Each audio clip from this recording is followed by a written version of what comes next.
شہرت نہیں ہے، اچھی شہرت کا حامل ہے اور اس کو نقصان پہنچنے کی غرض سے آپ یہ حرکت کر رہے ہیں تو آپ جرمدار ہیں، آپ ڈیفامیشن کا جرم کا ارتکاب کر رہے ہیں، ازالہ حیثیت عرفی کا جرم کا ارتکاب کر رہے ہیں، کسی کے بارے میں خلاف حقیقت الزام تراشی کر رہے ہیں آپ، جس سے اس شخص کی نیک نامی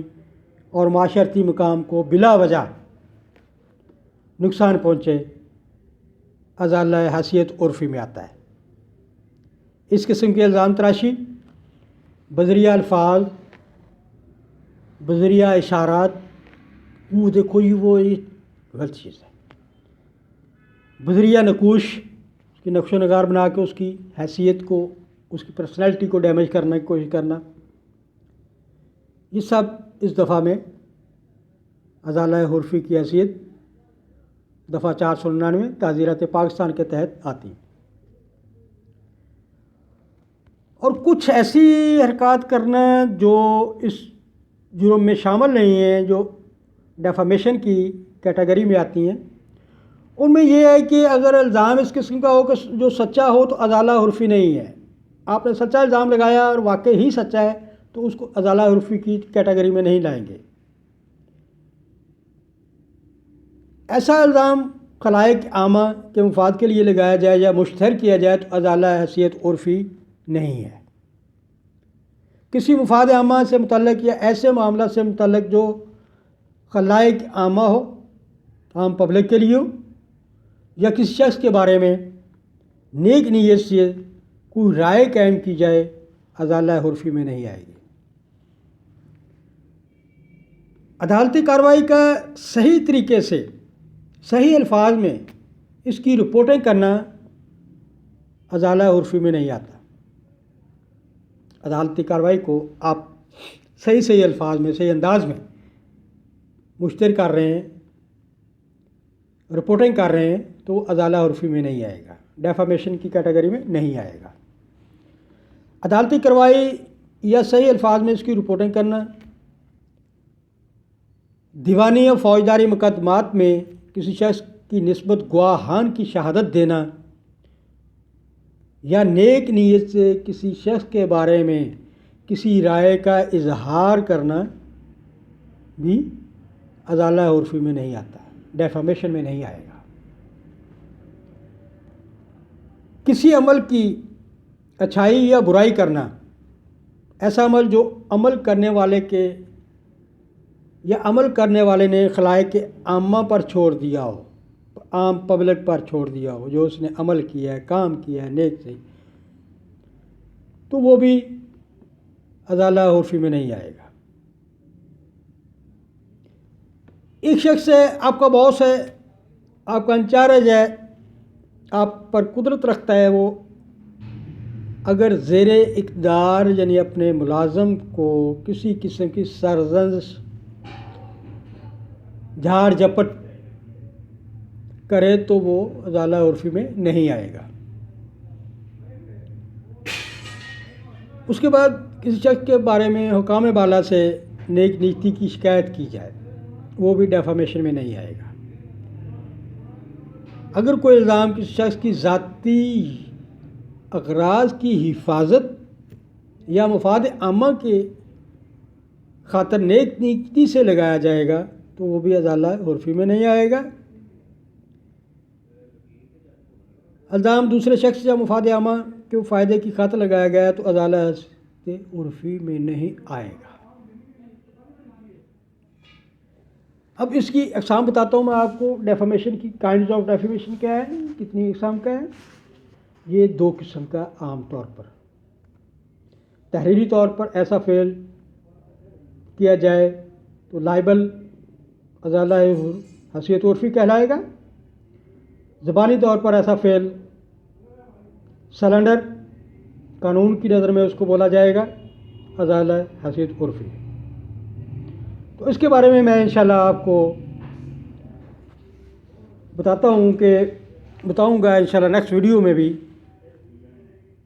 کہ کسی شخص کے خلاف کوئی تہمت لگانا اور مشتہر کرنا، ایسا الزام یا تہمت یا اتمام جو مختلف طریقوں سے کیا گیا ہو، یعنی الفاظ کے ذریعے، خواہ وہ زبانی ہو خواہ وہ تحریری ہوں، علاماتی ہوں، ظاہری نقوش کے ذریعے ہوں، تو یہ سب کے سب ازالہ عرفی کی ڈیفینیشن میں آتے ہیں۔ نیکسٹ ویڈیو میں تحریری اور زبانی ازالہ حیثیت عرفی کے فرق کو میں واضح کروں گا۔ اپنا خیال رکھیے گا، میرے چینل کو سبسکرائب کریں، ویو اور لائک کریں۔ Thank you very much. اللہ حافظ۔